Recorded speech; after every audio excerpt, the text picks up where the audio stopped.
This is why Japanese wives hate their foreign husbands.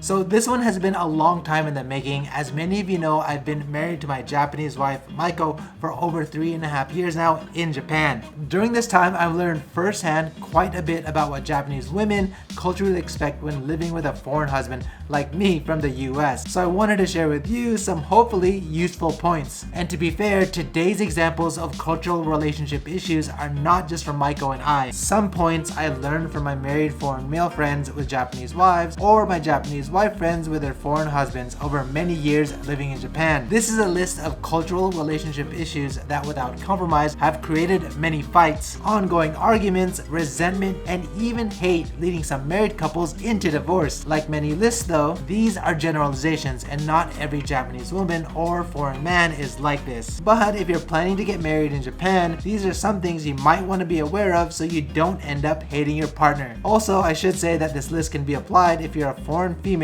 with a Japanese husband. Finally, if you're already married in Japan, let me know how these points sit with you and if I missed any. Oh, and before I start, if you want to help support the channel, then definitely check out the merch store, tokyozebra.com/merch. We have new designs in the shop. Alright, let's get started with the list.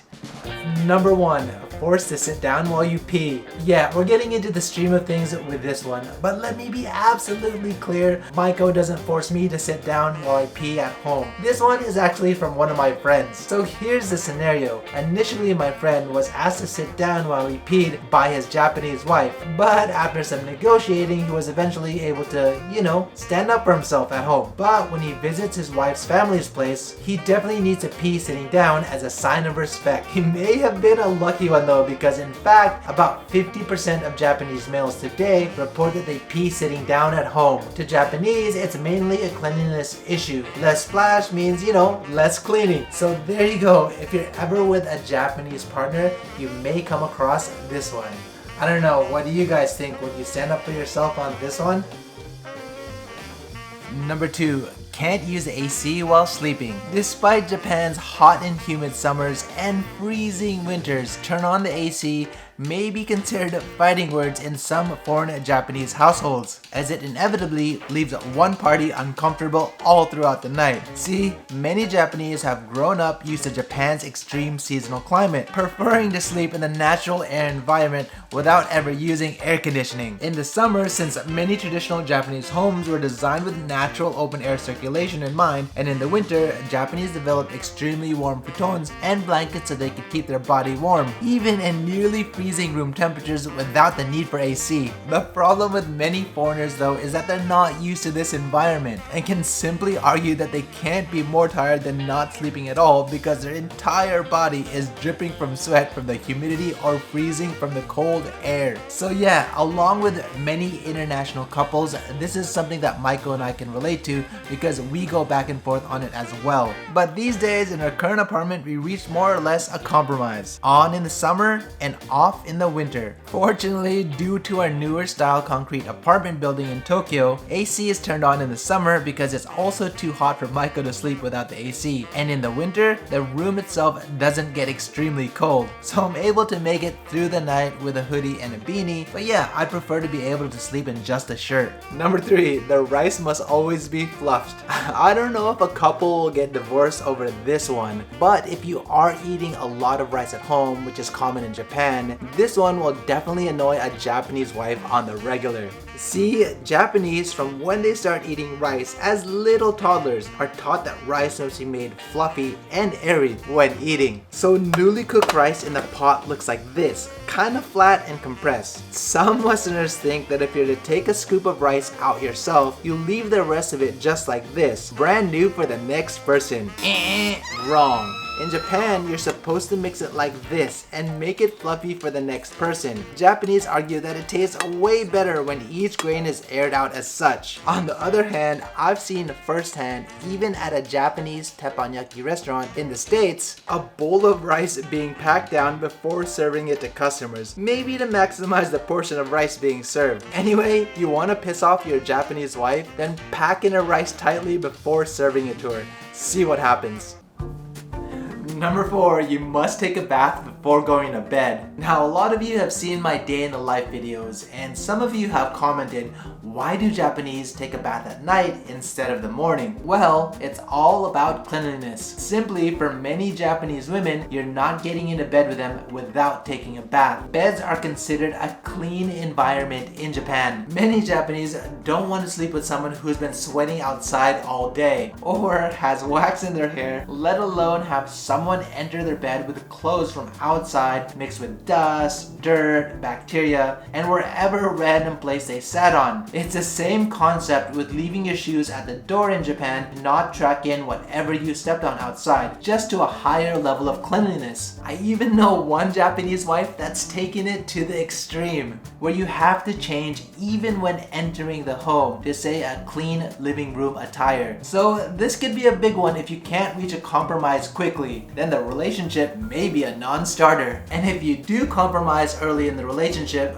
but later on stop doing it, then there could be a chance someone might start hating you. So before we continue on, I want to give a quick shout out to the sponsor of this video, Squarespace. If y'all don't already know, Squarespace is the #1 way to build your online presence. In fact, I use Squarespace for my website, Tokyo Zebra. Here are just some of the reasons why I love using Squarespace so much. Whether you're starting your passion project or building a business, Squarespace has all the tools to get it done while also looking ultra sleek and professional at the same time. They support numerous portfolios and gallery designs which you can customize and even password protect so the right people see your work. Use its fully integrated blogging tools and commenting features such as threaded comments, replies, and likes to help engage your community. And my personal favorite, built-in analytics to see how your visits, unique visitors, and page views trend over time. So there you have it. Go to squarespace.com today for your free trial, and when you're ready to launch, go to squarespace.com/Paolo from Tokyo and get 10% off your first domain or website. Number 5, the bath must be washed every time before using it. This one kind of piggybacks off the previous point, but yeah, cleanliness is the utmost importance in many Japanese homes. A lot of Japanese don't want to get into a bath that hasn't already been washed, as it feels gross to them, like bathing in a pool of bacteria. Personally, I've had to deal with this one. I'm not a bath person and prefer showers, but my wife and son are all about that bath life. As all things in our marriage though, Maiko and I share the load, so although I don't even use the bath, I wash it every day for them before they use it. If you haven't realized the theme of this video yet, it's compromise. Otherwise, you might end up hating being married in Japan. Number 6. Forced to throw away frozen meat after 2 weeks. So this one also I experienced firsthand. See, it's common in Japan to throw away meat that you've frozen yourself after 2 weeks, such as ground beef or ground pork. Now, as someone from the US, I'm used to meat lasting up to 12 months in the freezer. But in Japan, things like frozen fish and frozen chicken is said to be good for up to only 1 month, and steaks only between 1 to 2 months. Apparently, in Japan, food is intended to be eaten as fresh as possible without any loss in taste or quality. And obviously, safety trumps all of this. That said, there are frozen items that are professionally packed in Japan that can last longer. But yeah, when packing frozen meats yourself in this country, your partner may force you to throw away frozen meats, as that's what's commonly done. This one I've just kind of gone along with, as my wife does most of the cooking. Basically, these days we just keep it simple, buy smaller amounts that can be eaten within a few days. Number 7, don't use a clothes dryer. Believe it or not, even in this day and age, Japanese people still prefer drying their clothes by hanging than to dry it in a dryer machine like this. So much so that 88% of the Japanese population hang dry their wash clothes either inside or outside. It's so much part of Japanese culture that clothes hanging features are still built into newer homes. Japanese believe that it's gentler on the clothes, reduces wrinkles, limits shrinking, and when hanging outside in the sunlight acts as a disinfectant. Plus, overall, it's cheaper. For me though, I'm personally into the convenience of these drum washers and dryers in Japan that do everything in one continuous cycle. And although my wife, Maiko, grew up in a home where they hung their clothes, she was happy to join me in the dryer life. In fact, she just made some slight adjustments, like she started buying clothes that were slightly bigger to account for the dryer shrink. You just save so much time with these machines. You put in your dirty clothes and they come out hot, clean, and dry. So maybe for this one, even though your Japanese wife has never used one of these dryer machines in their house, if you introduce it to her, then she might be likely to use it because it's just so convenient. On the other hand, my foreign friend, who also owns a washer and dryer system like this, had to abandon the dry feature as soon as he got married to his Japanese wife, as she definitely preferred to hang all of their clothes. So yeah, each couple has a different threshold for what's acceptable for them.